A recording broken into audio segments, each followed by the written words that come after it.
be the leader of this nation. Human as he is, oh God, he has so many limitations in life. But as a Christian, it's our duty and obligation to pray for him, that you impart him wisdom, strength, patience, and we pray that you give him good health day after day. And to the cabinet members, oh God, we pray also, Lord, that you will be upon them and uphold them, to our Senate leaders and also the House of Representatives, from local and national leaders, oh God. We pray that in the name of Jesus, still fear to our leaders, still wisdom from them, oh God, that things they do, that they may have the sense of accountability, that the God of heaven will call us an account in the last days, in the days to come in our life in this world. Oh Lord of God, we pray that you will help the Philippines, knowing and believing that our nation, oh God, is in need for divine intervention. Listen to the cry of these Christians in this nation, oh God.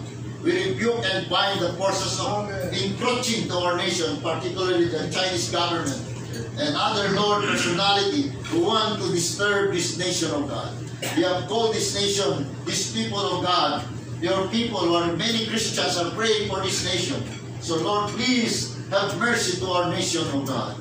Have mercy to our leaders. Have mercy to each one of us, oh God. Oh Lord, oh God, we pray that you preserve this nation. Oh God, we pray for the faith of the Christian will grow from glory to glory.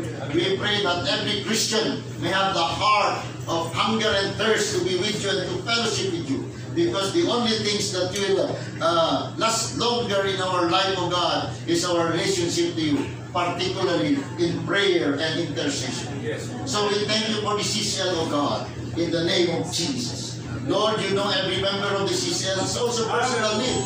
They need your divine favor of grace in their life. We ask that your ministering grace and mercy will be abundant. Minister to your people who are here, from the mind to the heart to the soul of their feet. I pray that the quickening power of grace and mercy be upon the Spirit of the living God, the Spirit of the living God, full afresh upon them, full afresh to each one of your people, oh God, in Jesus' name. Amen. In Jesus' name. Amen. We pray and rebuke whatever form of the attack of the enemy, directly, indirectly, oh God, in their life. Yes, Lord. Oh Lord of God, envelope them in your Holy Spirit and Holy God.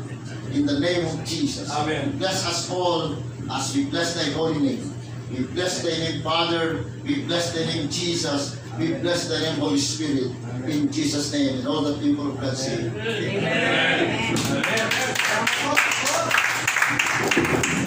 Amen. Thank you po for the prayer. Salamat po that we have the power and we have the anointing of the Holy Spirit. That's why ikaw at ako ay gagamitin ng Panginoon para sa pagbabago ng ating bansa. Amen? Yan alam ko, tinatalama yan sa 21 minutos ni Atty. Batas Mauricio at si Pastor Jojo sa Punto Sagrado. Kaya alam nyo, bawat isang mamamayan ng Pilipinas, may bahagi po tayo sa ating bansa.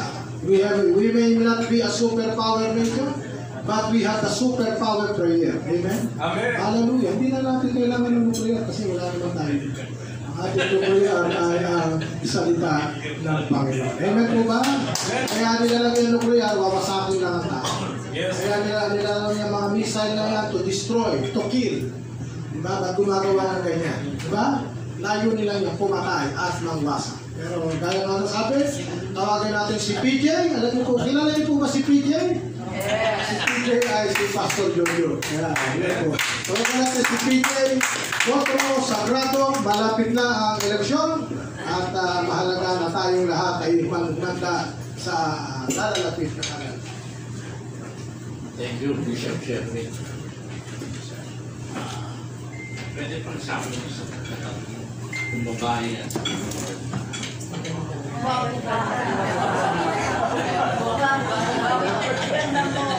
pag lalaki, ang sasabihin nila magandang lalaki. Bakit mo sinasabi yan? Sa Tagalog, pwede magandang gamitin. Kasi yung iba, ano lang, yung ibang bayan na talagang ang maganda, iba sa kanila. Ako natutuwa ko nung I was in Bacolod. Inimbita ako doon. Mayaman eh. Kahit kami. Nakita ko yung binagda sa akin. Yung breakfast na halos hotdog lang. Sa kanya kamuting kahoy lang. Tingnan mo kung saan kamuting kahoy lang. Nagdadayet ako. Pag kamuting kahoy ka lang, diet. Pag wala kang makain, sasabihin, naghihirap na si Pastor John. Yan ang problema sa bayan natin. Aayusin natin yan. Ako natutuwa. Bago ko ituloy kahit wala akong speaker na yun. Sabi ko kay Bert, huwag kang magproblema. Ano CCL kung wala speaker? Ito grupo na so leaders. Leaders to, hindi itong mga membro ng simbahan na isang libo. Kasi nung araw sinabihan ako, yung Wanbo, wala yan, walang tao dyan. Si PJ, walang tao yan. Si CCL, wala naman tayo eh. Tinanong si Ruben Amante, ano? Alalayan niyo bang Wanbo? Walang tao niya si PJ. Tinanong, sabi niya, ako tao niya eh. Sabi ni Bishop Ruben, pag sinabi yung tao niya ako, lahat ng miyembro niya, tao natin. Ngayon ang point ko, kasi malapit na naman yung eleksyon. Tinanong na ako, ang ganda sana ng grupo mo. 2010, na-aprobahan tayo dahil ang isang commissioner na klase ko sa Sambeta. Kaya ako lang napayagan, nagtaka siya bakit isang wow pare, isang hippie, isang Jeffro, naging pastor. Pinayagan yung magandang mangyayari sa bayan. Pero nakita ko, hindi ko na problema mga kandidato pa. Hindi ko na kayo problema bumoto. Ang problema minsan conflict. Kasi nagre-reklamo yung nasa baba, sila hindi nila lapitan. Yung mga nasa taas, minsan alam nila, minsan hindi. So this election time, let's work together. Isa-isa na tayo. Hindi tayo close sa OKPB, close. Tinayuan natin yung Wanbo sa selection. Ayaw kumalalay sa akin, gutom mo sa Wanbo. Pero nanalo si Marcos, lahat sila, advisor ni Marcos. Nagkakaganito. Gusto kasi ng mga Pinoy, starter. Amen? Starter, mas nila, sikat sila. Kaibigan ko ito. Papadala sa Facebook, picture niya, katabi si Musan sikat. Ito magpapadala natin. Sa Facebook natin, may mga patay na, buhay na naman. Kung natatawa ka, nagtataka ako. Dapat ang signs and wonders, churches lang. Pero tuwing election, meron signs and wonders. Kailangan tayo pumasok dyan. Gusto ko sanang tulungan ng Comelec. Yung mga patay na, tanggalin na natin. Kaya ayaw pala nila yun. Bakit? Gusto na ulit ng patay. So sabi ko, saya, ano na yun, nag-recall na ako. Sabi, Pastor, hindi kayo makakalapit kahit isa lang. Gusto nila magaling sa CCL, isang congressman, senador, galing sa atin. Bakit hindi pwede? Biniro nga nila ako. 30 lang kasya dito. Hindi naman kasya. Bakit 30 lang? 300 per breakfast, tama ba, Esther? Eh, di na namin kaya 300 per breakfast. E paano kung maglalagay ng tao mo sa gobyerno? Sa totoo lang po, ang gobyerno nandiyan ang pera. Amen? Nandiyan ang pera. Pero karamihan sa atin naghihirap eh. Kasi ayaw natin pumasok. Yan, marumi yan, ganito. Sinabihan ako ng iba. Sabi, marumi nga yan. Kung ang kubeta marumi, sa mo linisan sa labas. Pwede bang kubeta mo linisan mo sa labas? Pwede ba yung kaya malinis ka? Kasi nasa labas ka. Pumasok ka sa kubeta, linisan mo. Amen? Palampakan natin ang Panginoon. Ito po challenge sa akin yan. Sabi ko pare, siyempre dito na ako. Kailangan gumawa na tayo sa akin. Kaya ngayon may speaker tayo, which I learned a lot. Speaker for foreign group. Sinabi mo yung napunta, kinausap yung first speaker. Tumawag sa akin si Ramon Morosa. Ramon, it's 80 plus na rin. Sinabi niya sa akin, can you say something about the speaker? Hindi ko kilala eh. Di ba, basahin ko pa, hanapin ko pa. Natuto ko, next time, pag kukuha tayo ng speaker, kilala ko. Kaya ayoko kasi magbasa. Ensayo din, galing abroad. Galing matunda. Tapos biglang text sa kanila. They cannot make it this morning, next week na lang. Sorry po. Loaded na kami after January, August, lahat. Election na yun, malapit na. On my part, alam ko dito, pinadala ng Panginoon sa atin, alalayan mo. Huwag yung pahiyayin. Unang takbo na yung Greco Bellica. Napahiya siya. Tinanong agad siya, what are you running? You're still young. Diplomatic ka dapat magkakit. So ngayon, ayan nakita ko siya sa Congress, sa Senado, nagsalita sa ako. Constitutional Convention. So nagsalita siya, sabi ko, bro, narinig kita sa Senado. Can you share that project? Sabi, okay ako sa first Tuesday of August. Ako si Joey Lina, dumaan kami. Si Joey, kilala kasi Dilaw eh. Iba na ngayon, wala na rin sila, wala na. Dapat, masila niya Christ Center.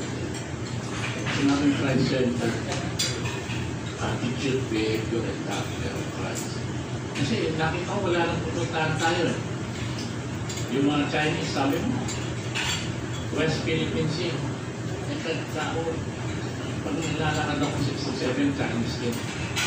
Sabi ko, bro, biniro ko na binigay na namin sa Binondo, tukunin mo pang West Philippine Sea. Itong usapan na yan. Pag ganyan usapan, lumalayo siya. Kasi problema rin ng mga Chinese. Kapatid, pinsan. Meron din silang problema. So, binigay sa akin. So, again, point ko, why I'm speaking to you as a friend. Kasi next 2025, kailan na? Let's see. Pero ang October yata ang filing na. Filing of candidacy. October, hindi na. Saligan nyo. Tinanong ako, ang laki ng grupo nyo, nakaraang eleksyon. Kapataang barangay, wala kayo. Hello? Pero ba kayo pinatakot sa kabataan barangay? Sa barangay, wala rin. Tayo ang leader natin. Kilala na tayo as member ng NATO. Ano po yung NATO? No action, talk only. Okay? Yan ang Christian, hallelujah, praise the Lord. Parang mga grupo mo, member natin ng NATO. No action, talk only. Puro daldal lang. Challenge mo sa atin yan. Pero someone so again, ako po yung nagpapasalamat. I will, kasi wala nang speaker namin, isa-isa ito na. Ako nabalik lang sa media for your information sa amin sa prayer. Babalik po tayo sa media. Hindi naman ako pumasok ko sa media natin, Channel 4, na 12-hour program. 5 minutes lang na, binigay natin, good news lang, short lang. For encouragement sa mga tao. Nakita na Edwin lang, kilala nyo ba sa Edwin lang? Parang nila Hilda Coronel yan.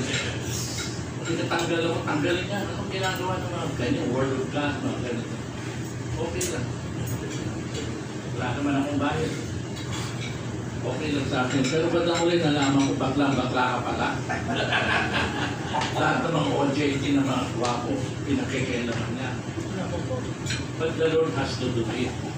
Now it is out. Kasi may sakit din yan eh. Tayo naman, tinubuhan tayo ng mahal. Pero tatanggal na yan. Ngayon, nilikwad ko na yung grupo ko. Tignan mo na, gusto ko lang PDP work. Kasi ang binigay sa atin ng Panginoon, work with government leaders, business leaders, religious leaders. Pero nahirapan po ako sa religious leader. Bakit? Kung gagawa ka ng pelikula, dapat may kontrabida, tama. Ang problema ko sa religious leader, lahat gusto bida. Tama? At kayo natatawa yung mga pastor. Ito mahirapan. Pero, since the Lord work, we have to push them.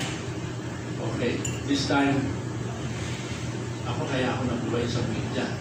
Hindi ko alam kung kaibigan ko. Nanonood na ako dati sa Channel 7. Batas yata yun. Nanonood na ako. Tapos makakasama ko pala sa Rotary ito. Tapos ibang iba kung nagsalita na talagang yes, encounter ko gano'n. Yan ang dapat tanongin natin. Lahat tayo dito evangelist. Amen? Lahat. Sasabihin kay pastor lang yan, full time. Hindi po full time. Kailangan na yun all the time. Amen? Ako lumaki rin ako sa missionary ko to eh. Kundi, kailangan full time. Hindi sabihin ikaw magsiserve sa church. Ikaw magsiserve sa kanila. Dito nga sa CCL, napagkamalan ako, are you the driver of Reverend Steve Overstreet? Dala-dala ko yung gamit niya. I hope you remember that. Sa Sulutel kami. Dala-dala ko. Tinanong, are you the driver of Reverend Steve Overstreet? Ito naman ako sumipel. Tama. Second, kilala mo yung ating Hilda, si Max Sapula. Iwasan na natin yung mga, you know, Fernando Lopez, our Vice President. Alam mo, he used to quote me. Pag mga ganyang usapan, nangliliit po ako eh.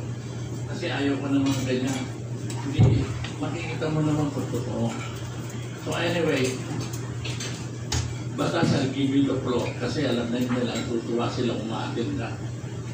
Just tell them what's in your heart. Your encounter with the Lord. Kaya gusto ko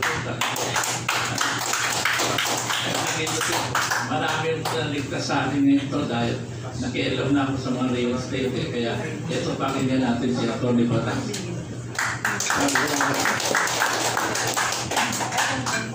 Bias ko si Pastor George kaya ako yung itinuro. Kasama ko po sa CCL 5 years. CCL. 21 minutos, 5 years running. Amen. Nag-umpisa po kami nag-umpisa ang pandemya. And it was his idea to invite other Christian leaders. The objective then of 21 minutos, pasensya na kayo, I'm introducing the 21 minutos. Kasi hindi ko nakikita si Magdalene Nestor eh. Magdalene is my second father. His son is a fraternity brother of mine.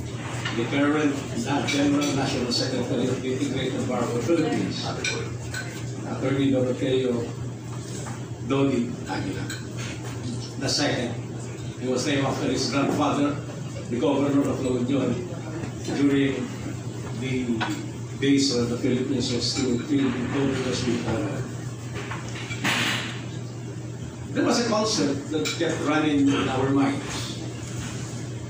How can we relate current events to the Word of God? Paano natin iuugnay ang mga pangyayari sa kasalukuyang panahon sa salita ng Diyos? That was a tall order even then, but Pastor Jojo has taught me a lot of things about being open to the possibilities. He will always tell me, kaya ng Diyos yan. Kaya ng Diyos yan. Laging yan. So I told him, I have this idea nurturing in my head for quite some time now. And let's see how we can concretize this. So he invited Bishop Rudy Juan, Professor Rod Cornejo, Attorney Noy Makatangay, and then one lady lawyer, the daughter of the former president of the CCL, Attorney Faith Bacchus. The difficulty then was meeting so we can broadcast. But God is good. He provided the pandemic. The pandemic brought a lot of good things, contrary to the belief of many people. But the pandemic, for the spiritually inclined, brought the possibility of an online evangelism, online explanation of the Word of God. So what did we do? Hindi nag-zoom kami. And then StreamYard came along, and then the broadcast started. The broadcast started, and we are now, by the grace of God, 5 years in the Amen. Ano po ang mensahe? Always, we look at the events of the day, of the week, in the Philippines and around the world, and try to relate. For example, sandali lang po ito. Give me another 3 minutes. For example, global warming and climate change. We see floods overwhelming many countries today. Thousands of people being killed in almost every country today, and even in countries which we thought of impossible to have these kinds of calamities. The Dubai, Qatar, and every other country in the Middle East are suffering from floods. And so, ano ko ugnayan dito sa Biblia? What is the relationship of this to the Bible? In the Bible, Jesus said, Matthew 7:24 to 7:27. You may want to write that down and check it out later. Jesus was talking about two people. Dalawang tao lang sinasabi ni Jesus. The wise and the fool. The foolish. What did Jesus say? The rains will come, the floods will rise, and strong winds will blow against your faith and your lives. There are only two kinds of people who will meet all of these calamities. Dalawa uri lang ng tao mo. Ano yung unang tao? Matalino. Sino yung matalino? Everybody knows it. Matthew 7:24. Everybody knows it. Ano sino matalino? Yes, ma'am? Sensya na kayo, pero please tayo ito. Sino nga ba yung matalino? Ang matalino, ang mga tao nakikinig at sumusunod. Sino ang mga hangal? Yung dalo sa mga prayer meeting, yung dalo sa mga prayer gatherings, hindi, gumagala. Hindi. So we started 21 minutos. By the way, it's 12 to 12:30. Doon po sa aking 21 minutos Facebook page. You may want to visit it mamaya. But I don't think Pastor Lolo will be there in the program. Busy siya sa CCL every Tuesday. You may want to attend because we're talking about the Trump assassination. The Trump assassination. What is the message of God in the Trump assassination? Your guess is as good as mine, but let's all discuss it for the benefit of the people who are spiritually inclined. So we invite you, baka kung may gusto kayong sabihin, 21 minutos mas o menos, balita na talakayan sa program. Araw-araw, alas 12 hanggang alas 12:30. Pastor Jojo, thanks for your support. Salamat po. Global natin. Okay, sige po. This is a project which is ongoing, and we would like to make everyone aware of this kind of a movement. This kind of a movement should sweep not only our beloved country, the Philippines, but the whole world. For if you look into each and every curse that had been visited upon this world, upon this earth, upon our planet, we will see that there is only one reason for all of this. Many will say it's because of corruption. Many will say because it's global warming and climate change. Many will blame each and every other cause. But the real cause is forgotten or conveniently hidden from the discussion. What is the real cause? Deuteronomy 28:15 tells us why there are 53 curses in all visited by God to this world. 53. Ano po yung 53? 53 sumpa. At bakit may 53 sumpa? Kasama dyan ang korupsyon, kasama dyan ang ating mga anak na pinapadala sa ibang bansa upang maging alipin at mamumuti ng mga mata natin sa katitingin ng kahihintay sa kanila, wala tayong magawa pag sila'y napapariwara. Ang mga dayuhang makikipumayan sa inyo, you know this. The foreigners who reside among you will rise higher and higher, while you natives will go down. So kailangan natin worldwide pagpapanig ako din. And then finally, I'll just talk to Past President Oscar Garcia, now a beloved member of this Capital Christian Leadership, Past President of the Rotary Club of Intramuros, District 810, Rotary International. And I told them, and we're going to bring this up to Pastor Giorgio, magawa tayo ng mission dito, para dental, medical, dental, and other mission in the name of CCL.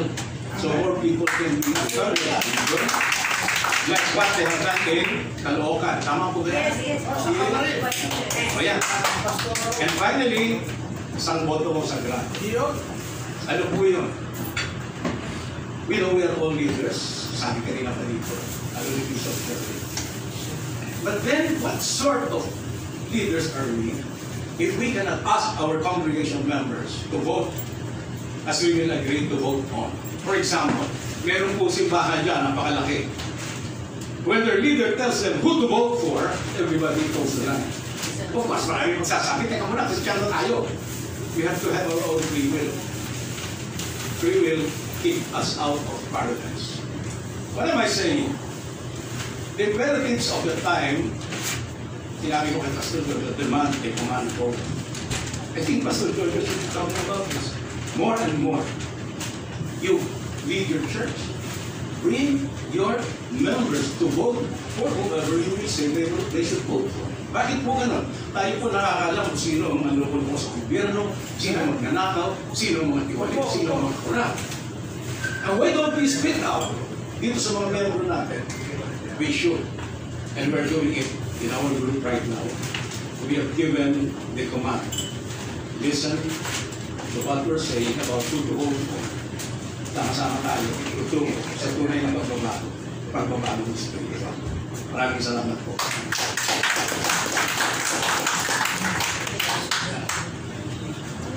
Okay. Ako'y nagpapasalamat kay Patas. Siguro ako na natutuwa pag nalaman. Active. Naging active dito si Commodore. Kasi na-bless siya dito. Alam mo, any organization, pag na-bless ka, because of the goodness of the in return, dapat ganun ng Pilipinas. The Lord has blessed us so much. In return, we should do our part. Not necessarily born again. Wala mong usapang religion pag kapasalamat tayo. Kasi tinanong ako, ano ba yung grupo niyo? Puro nga spirit, baga ang nararamdaman mo. Di ba? Hindi ko may spirit isa. Tama. Yung iba naman sasagot ka rin at sinasabi sa one press, pwede press pa. Balata na naman. Hindi po tayo legalist. You should balance spirit and the Bible. Lagi ko natatandaan si Kuya Glenn. What's the Bible with you? How do you spend the Bible? V-I-B-L-E. Basic instruction before we begin. Amen?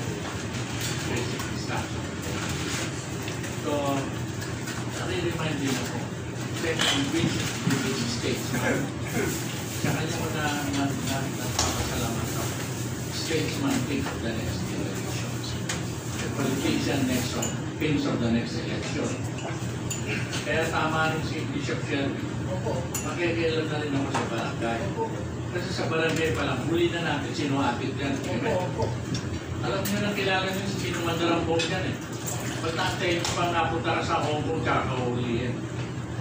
Dapat magtatrabaho tayo para may dating din ang mga kapatid namin. Kasi sabi yung tatanong ng pastor, ano ba sabi mo, magbasa yung sa church niya, punong-punong kami dyan pag-anniversary. Hindi kami makandaan pag-anniversary. Tsaka lagi nag-aaway dyan, si Gentune. Lahat ng marites doon ang umpisa. Ibig sabihin, wala na kayong dati, tayo.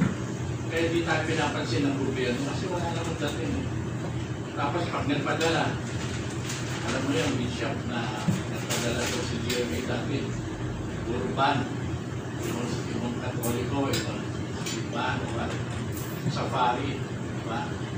Enjoy sila lahat. Ako hindi ako pwede doon. Bakit? Gusto ko sa pastor. Safari yun eh. So, tama ba siya rin? So, relax tayo. Panginoon, amen. Ngayon, mas bigyan lang kami ng konti lang para ma-encourage naman ng iba.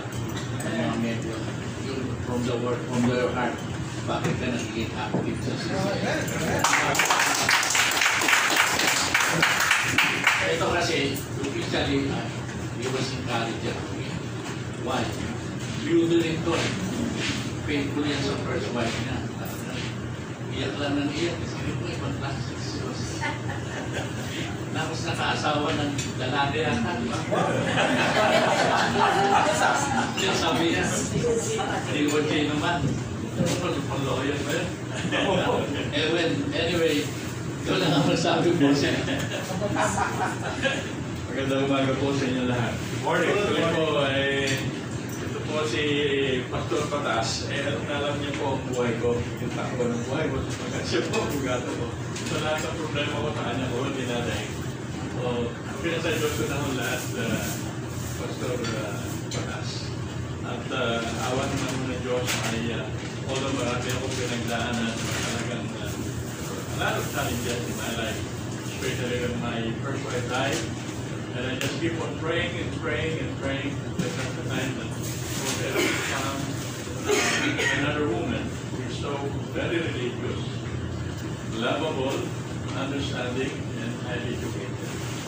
So, yan naman ang aking dinadasal lagi. Sabi ko lang, Lord, bibigyan pa ako ng nakasama ko sa aking buhay. Ibigay mo talaga sa akin yung talagang mahal na. Ako naman rin talaga mapagmahal. Alam ko iniwastor ko na siya. Pagkat parang minantin mo ng wife ko sa Rotary. So, kanya naglaylo po ako sa Rotary sapagkat pag ako'y matin, naalala ko yung wife ko. Hindi ko pumaalis sa aking bayan. Kanya, kasama kami recently sa Hanover yun. Hanover. Eh, di na ako nagpaalam sa kanila. Kasi naalala ko na naman, baka miss ako sa harapan nila eh. Kanya umalis na lang kung agad ako. Well, dito po sa CCL, actually, in-introduce po sa akin ni Pastor Patas, si UPJ. So, nag-merienda po kami dito sa compound ng UP. At maraming giving kasi ito si Pastor PJ. Kaya isang bagay na talaga nasa ako eh. So, yan man nagkakala yung edad ko namin ito. Okay lang mo ng konti. Kaya naman ay talagang